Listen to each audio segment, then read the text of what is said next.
Hello, let me throw my disclaimer out there. I am not a lawyer. This is not legal advice, and I have not done most of the stuff I'm about ready to tell you about. The information I'm presenting came from 6 months of studying books and documents and laws. But I think it'll give you a pretty good idea of what to expect when you have to become an executor. Or at least give you a starting point on your own research. So, you're going to be an executor. Let's take a look at what's going to be involved in being an executor. The estate process. What I've got here is, this came out of 2 separate books. This is the estate process out of one book. This is the estate process out of another. I'm going to tie the two together and give you a complete synopsis of what you're going to be going through. The first step in settling an estate will be to locate the will. Hopefully you knew in advance that you were going to be the executor and you had a chance to work with the decedent before they passed on and schedule all this stuff in advance. I showed you how to do all of this in my before death planning video. You're going to review the will for funeral and other special instructions. What kind of special instructions could there be? Some of those special instructions may include things such as anatomical gifts, body disposal, and funeral rites. You may need to determine the need to protect minors or incompetent survivors through appointment of a guardian or a conservator. Meet with family, lawyers, and other interested persons to discuss estate, identify beneficiaries, and determine the needs of the survivors. And confer with, and if necessary, employ a lawyer to represent the executor. This one right here is probably a very good idea.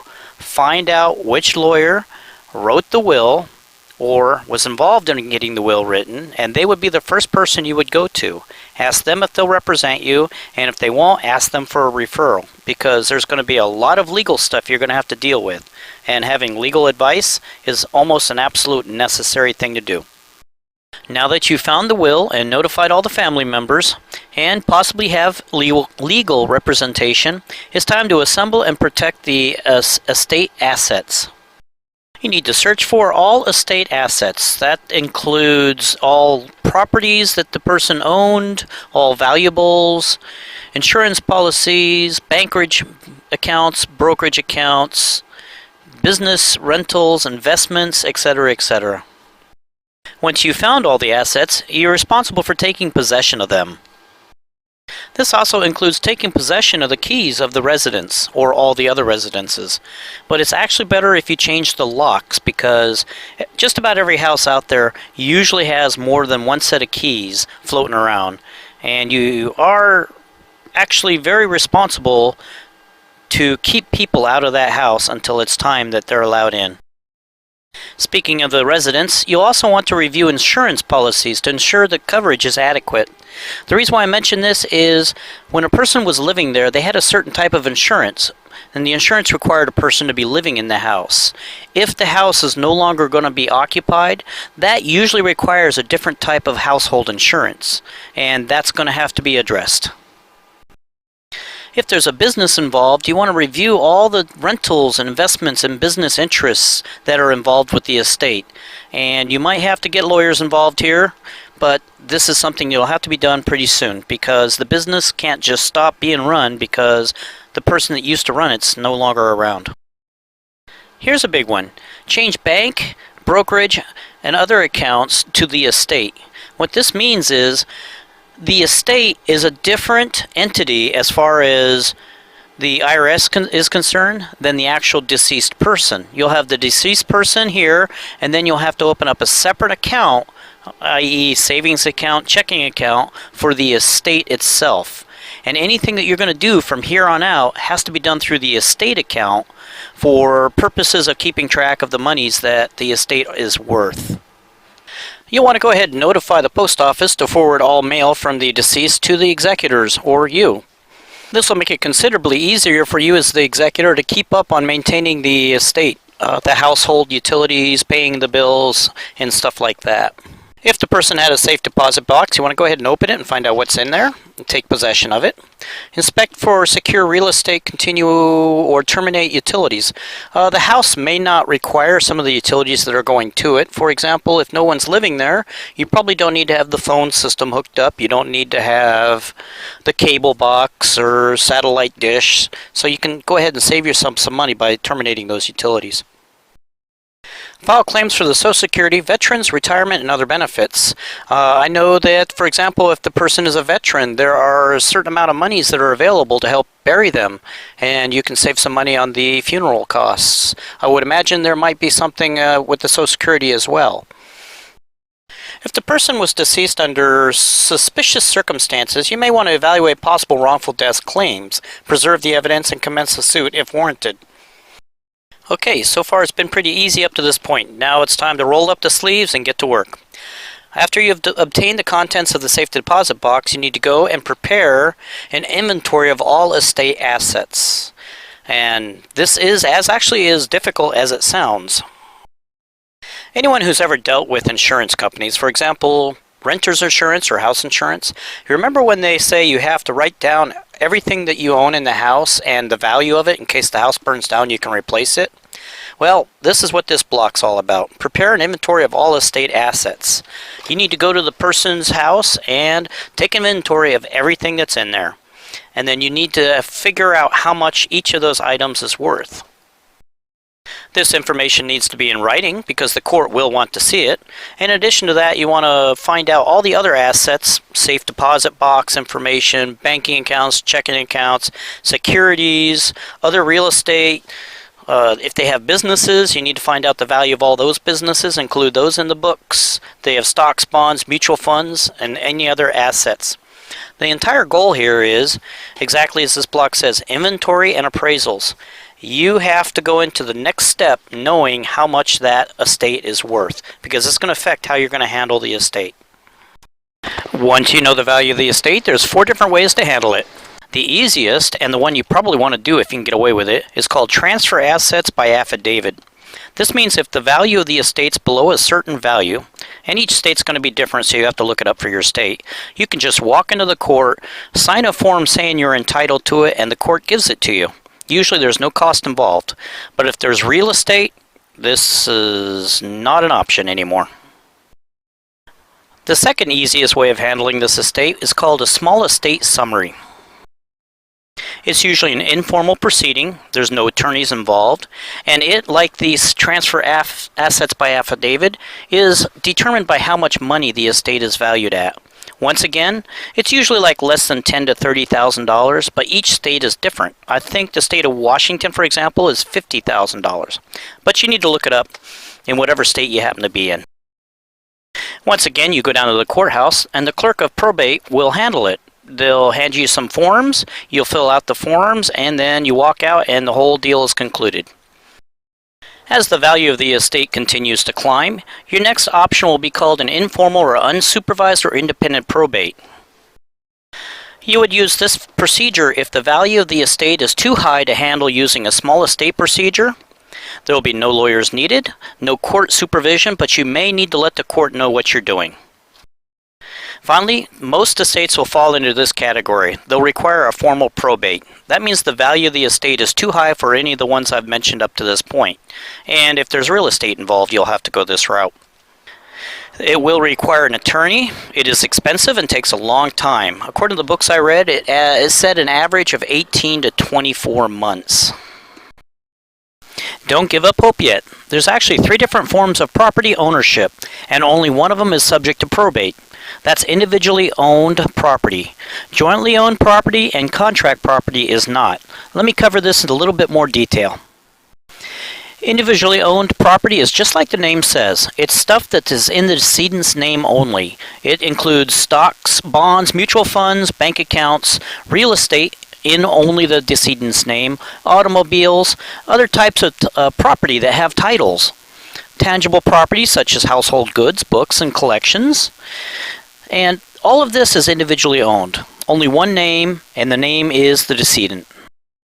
Now, jointly owned property is if, for example, the decedent owns the house and also has another person on the house title as well.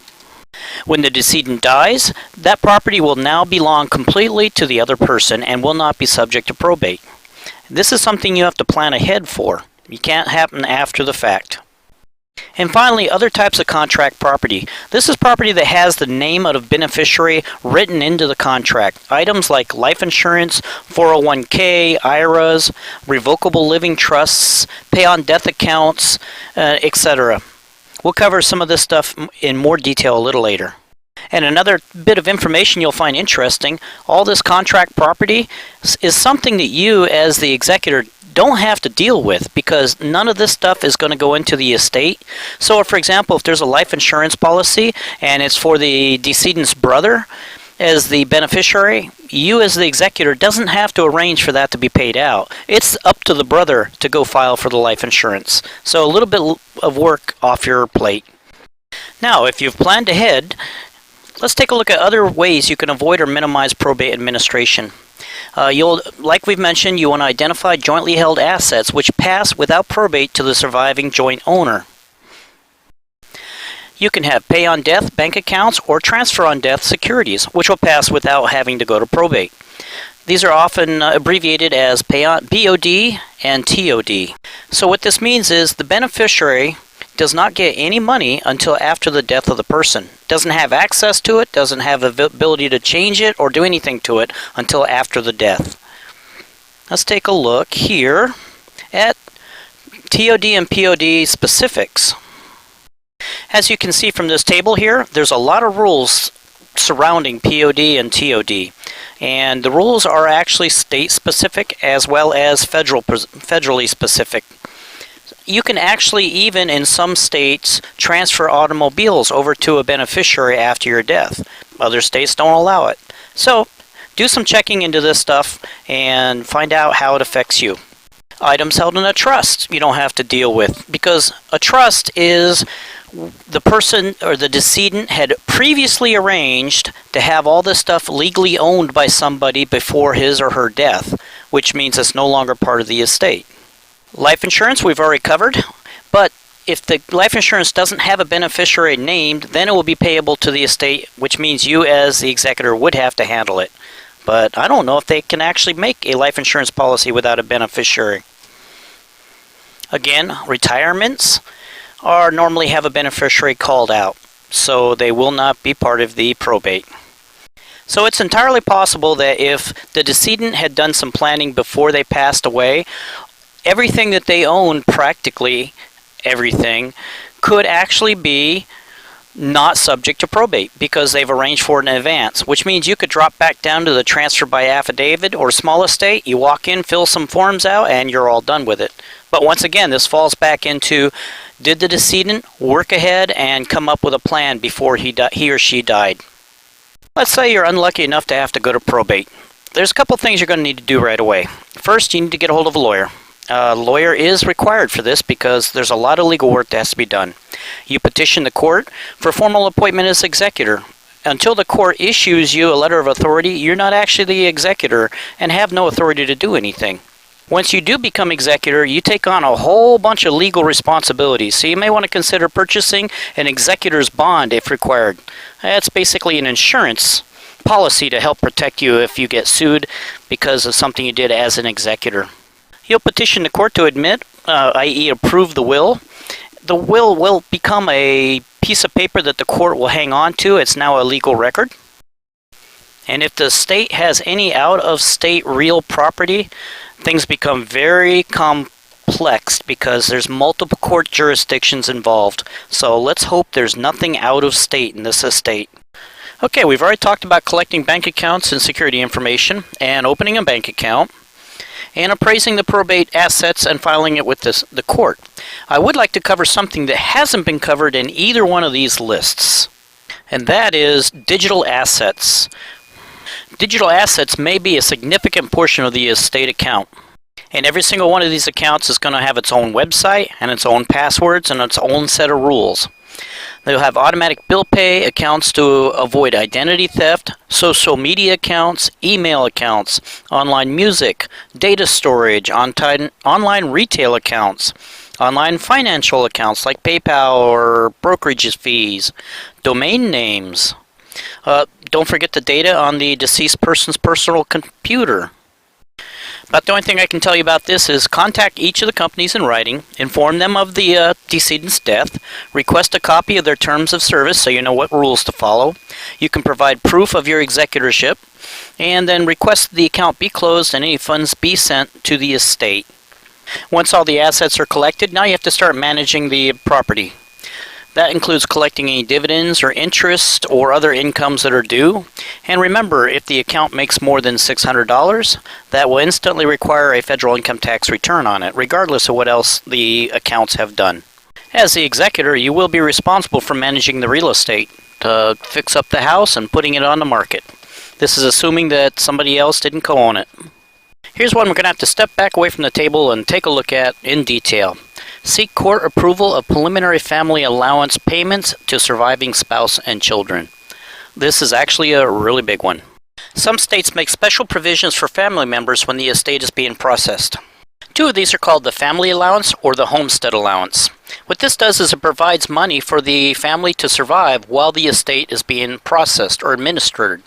And this usually is like for a 12-month period. They'll get a certain amount of money from the estate.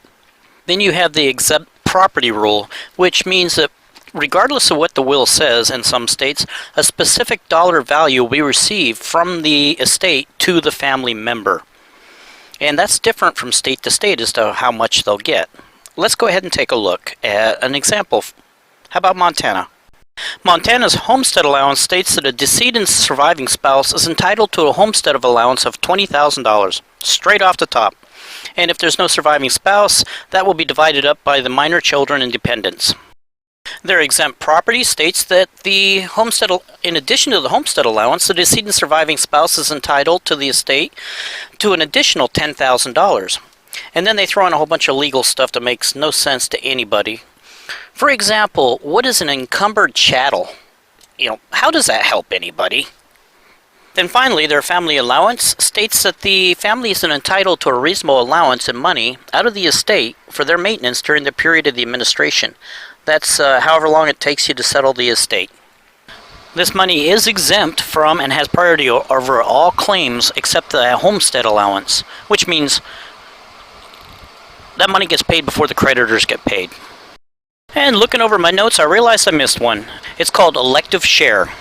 What it is, it's a table that has the number of years of marriage, and then the higher the number of years, the more percentage of the estate the married person's spouse will receive. It's like I said, this family allowance payment thing is really a big deal, so you'll spend a lot of time swimming in that pool. Moving on, let's talk about the sale of assets. You're going to need to estimate your cash needs for this estate. Examples of what your cash needs will look like is things like funeral expenses, family allowances, creditors' claims, mortgages and liens, court costs, publication fees, appraisals, other administration costs. You're going to have to hire people like tax accountants and stuff like that. Executor's fees. Let me talk about this one real quick. Each state recognizes that you should be reimbursed for all the work that you're trying to do to handle this estate. I mean, if you didn't do it, they would have to do it, right? So each one's come up with how much you should get paid. Let's pick on Oregon, for example. Oregon says that as the executor, you get 7% of the first $1,000, 4% of the next $9,000, 3% of the next $40,000, etc., etc. And every single state has their own rule on how much the executor can get paid for doing their job.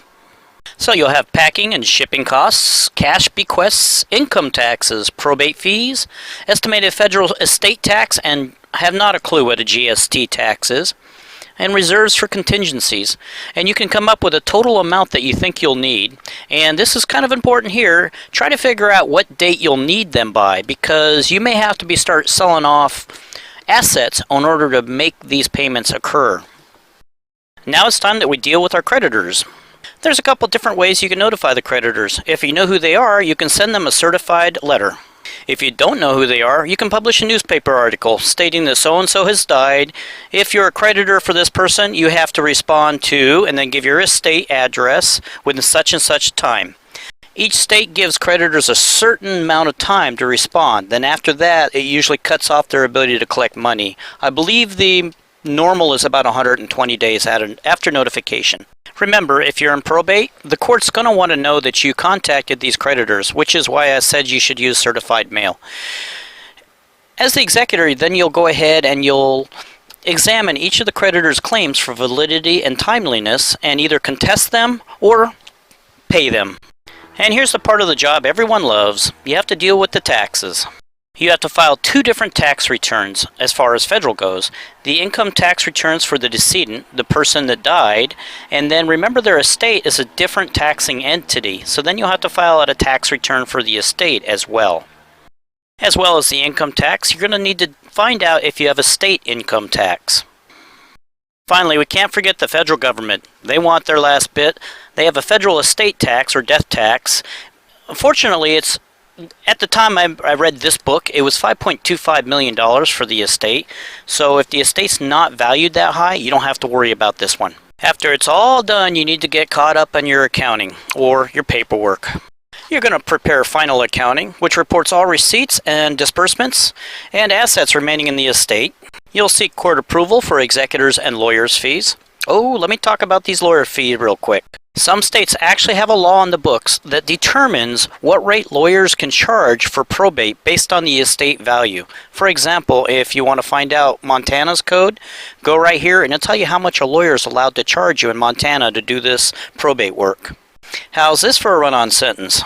After payment of debts, taxes, expenses, distributes balance of probate estate to entitled beneficiaries and obtains receipts. This is important. Always get a receipt anytime you pay a beneficiary because the court's going to want a proof that you actually paid them. After it's all said and done, you obtain a court order discharging the executor and closing the estate. After you get this court order, you're no longer legally responsible for anything that happens. That was a lot of work.